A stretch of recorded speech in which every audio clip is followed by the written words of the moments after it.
नमस्कार। आकाशवाणी जयपुर अजमेर से प्रस्तुत हैं प्रादेशिक समाचार।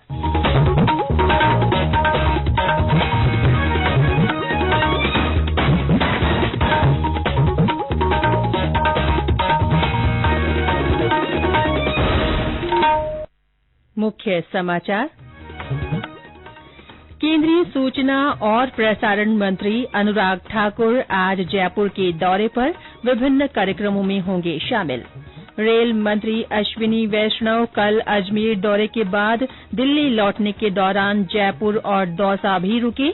भाजपा सांसदों और कार्यकर्ताओं ने किया स्वागत। हिंद प्रशांत क्षेत्रीय संवाद IPRD आज से नई दिल्ली में शुरू होगा और प्रदेश में उत्तरी पश्चिमी हवाओं के असर से न्यूनतम तापमान में और कमी, आगामी दिनों में भी तापमान गिरने की संभावना।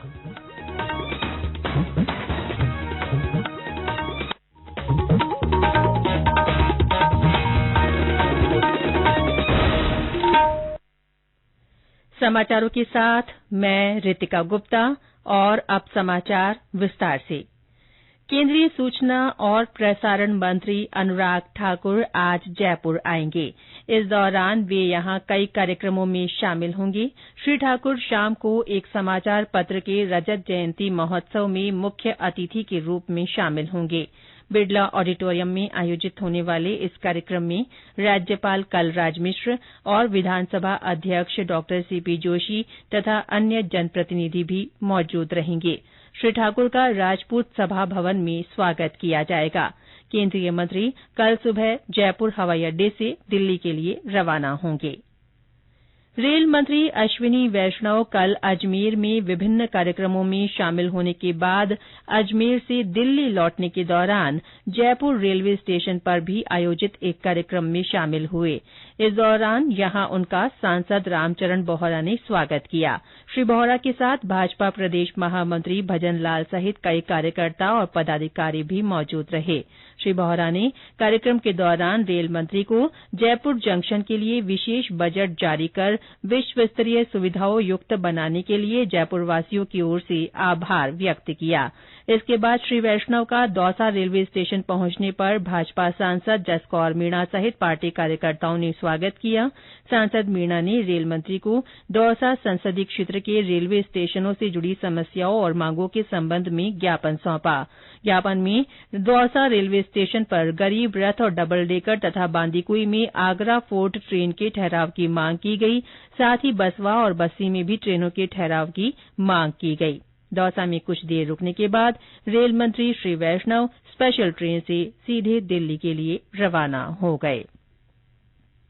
लोकसभा अध्यक्ष ओम बिरला ने कहा है कि सामाजिक राजनीतिक कार्यकर्ता सेवा के कार्य को भी मिशन के रूप में लें। श्री बिरला ने कल कोटा में मोडक स्टेशन पर खैराबाद और दर्रा के सामाजिक कार्यकर्ताओं और प्रबुद्ध जन से संवाद करते हुए कहा कि बदलते परिप्रेक्ष्य में हमें अपने कार्य करने के तरीकों को भी बदलना होगा। उन्होंने कहा कि कम समय में ज्यादा से ज्यादा लोगों तक पहुंचने और उनकी सहायता करने के प्रयास करने होंगे। अहोम सेनापति लचित बारफुकन की 400वीं जयंती का समारोह आज से नई दिल्ली में शुरू हो रहा है। यह आयोजन 3 दिन तक चलेगा। केंद्रीय वित्त मंत्री निर्मला सीतारमण इस अवसर पर विज्ञान भवन में एक प्रदर्शनी का उद्घाटन करेंगी। केंद्रीय विधि मंत्री किरेन रिजिजू आज शाम एक सांस्कृतिक कार्यक्रम में मुख्य अतिथि होंगे। प्रधानमंत्री नरेंद्र मोदी शुक्रवार को समापन समारोह में शामिल होंगे, जबकि गृह मंत्री अमित शाह कल इसमें भाग लेंगे। समारोह के दौरान नई दिल्ली में लचित बारफुकन के जीवन और गौरवशाली इतिहास पर एक वृत्तचित्र और एक पुस्तिका का लोकार्पण किया जाएगा। गौरतलब है कि लचित बारफुकन ने सराय घाट के प्रसिद्ध युद्ध में मुगलों को पराजित किया था। भारतीय वायुसेना में अग्निपथ योजना के अंतर्गत अग्निवीर वायु भर्ती के लिए आज ऑनलाइन पंजीकरण का अंतिम दिन है। ये पंजीकरण 7 नवंबर से शुरू हुए थे। सेना के जनसंपर्क अधिकारी कर्नल अमिताभ शर्मा ने बताया कि महिला उम्मीदवारों को भी अग्निवीर बनने का मौका दिया गया है। ये समाचार आकाशवाणी जयपुर अजमेर से प्रसारित किए जा रहे हैं। चौथा हिंद प्रशांत क्षेत्रीय संवाद IPRD आज से नई दिल्ली में शुरू हो रहा है। IPRD भारतीय नौसेना का एक शीर्ष स्तरीय अंतर्राष्ट्रीय वार्षिक सम्मेलन है। राष्ट्रीय समुद्री संस्थान नौसेना का ज्ञान साझेदार और इस कार्यक्रम के प्रत्येक संस्करण का मुख्य आयोजक है। IPRD 2022 का विषय हिंद प्रशांत महासागर पहल को क्रियाशील बनाना है। 3 दिन तक चलने वाले सम्मेलन में 6 पेशेवर सत्र होंगे। इस कार्यक्रम के हिस्से के रूप में विश्व के प्रतिष्ठित वक्ता और सुप्रसिद्ध पैनलिस्ट समुद्री सहयोग के क्षेत्रों को समेकित रूप से संचालित करने के उपायों पर विचार विमर्श करेंगे। सम्मेलन में मार्गदर्शन सत्र का आयोजन किया जाएगा। इस सत्र को रक्षा मंत्री राजनाथ सिंह और पर्यावरण मंत्री भूपेन्द्र यादव संबोधित करेंगे। मालदीव के पर्यटन बाजार में इस वर्ष भी भारत अग्रणी स्थान पर बना हुआ है। इस वर्ष अब तक लगभग 2 लाख भारतीय पर्यटकों ने मालदीव का दौरा किया।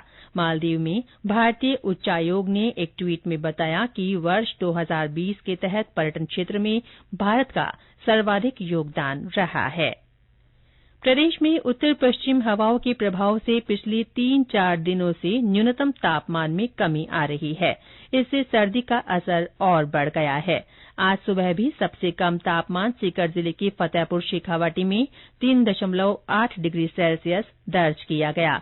ग्रामीण अंचल में अल सुबह खेतों में ओस की चादर बिछी नजर आई। करौली जिले में भी तापमान में कमी आने से सर्दी का असर तेज हो गया है। हमारे संवाददाता ने बताया कि सर्दी बढ़ने के साथ ही लोगों की दिनचर्या में बदलाव आया है। ठंड का असर बढ़ने के साथ ही लोगों की दिनचर्या भी बदलती जा रही है। मौसम में सुबह शाम ठंडक और हल्का कोहरा होने के कारण लोग घर से देर से निकल रहे हैं। यही कारण है कि जिला मुख्यालय के माथुर स्टेडियम और सिटी पार्क में सुबह टहलने वालों की संख्या कम हो गई है। वहीं मौसम में बदलाव के दौर में लोग डॉक्टरी सलाह के अनुसार योग प्राणायाम का नियम बदल रहे हैं। ठंड के बदलते मौसम से मौसमी बीमारियों के मरीजों की संख्या में इजाफा देखने को मिला है। ठंड से बचाव के लिए लोग गर्म कपड़ों का प्रयोग कर रहे हैं। करौली जिले की प्रसिद्ध गजक रेवड़ी के साथ साथ ऊनी वस्त्रों की बिक्री भी परवान पर है। भाग्यवैली शर्मा, आकाशवाणी समाचार, करौली। मौसम केंद्र जयपुर के निदेशक राधेश्याम शर्मा ने बताया कि उत्तर पश्चिमी हवाओं के प्रभाव से चूरू और सीकर जिले के फतेहपुर शेखावाटी में सबसे ज्यादा तापमान में गिरावट दर्ज की गई है। उन्होंने बताया कि आगामी दिनों में भी इन हवाओं का प्रभाव रहेगा और तापमान में गिरावट हो सकती है।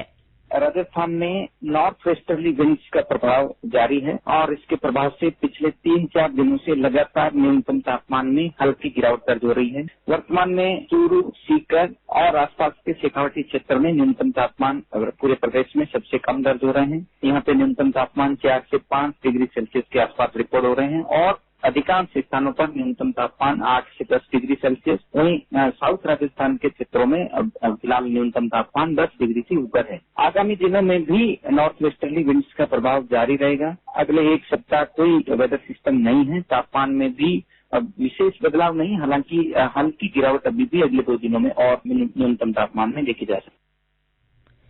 भारत और न्यूजीलैंड के बीच 3 मैचों की T20 क्रिकेट श्रृंखला भारत ने 1-0 से अपने नाम कर ली है। कल नेपियर में तीसरा और अंतिम मैच टाई रहा। पहले बल्लेबाजी करते हुए न्यूजीलैंड ने 160 रन बनाए। जवाब में बारिश के कारण खेल रोके जाने तक भारत ने 9 ओवर में 4 विकेट पर 75 रन बना लिए थे। डकवर्थ लुईस नियम के तहत मैच टाई घोषित कर दिया गया। प्रधानमंत्री नरेंद्र मोदी ने आकाशवाणी से आगामी रविवार को प्रसारित होने वाले मन की बात कार्यक्रम के लिए लोगों से विचार और सुझाव मांगे हैं। ये इस मासिक रेडियो कार्यक्रम की 95वीं कड़ी होगी। प्रधानमंत्री ने लोगों से उन विषयों के बारे में सुझाव भेजने को कहा है जिसे मन की बात कार्यक्रम में शामिल किया जाना चाहिए। और अंत में मुख्य समाचार एक बार फिर। केंद्रीय सूचना और प्रसारण मंत्री अनुराग ठाकुर आज जयपुर के दौरे पर हैं। विभिन्न कार्यक्रमों में शामिल होंगे। रेल मंत्री अश्विनी वैष्णव कल अजमेर दौरे के बाद दिल्ली लौटने के दौरान जयपुर और दौसा भी पहुंचे। भाजपा सांसदों और कार्यकर्ताओं ने उनका स्वागत किया। हिंद प्रशांत क्षेत्रीय संवाद IPRD आज से दिल्ली में शुरू हो रहा है और प्रदेश में उत्तर पश्चिमी हवाओं के असर से न्यूनतम तापमान में और कमी आई है। आगामी दिनों में भी तापमान गिरने की संभावना है। इसी के साथ प्रादेशिक समाचार बुलेटिन समाप्त हुआ। नमस्कार।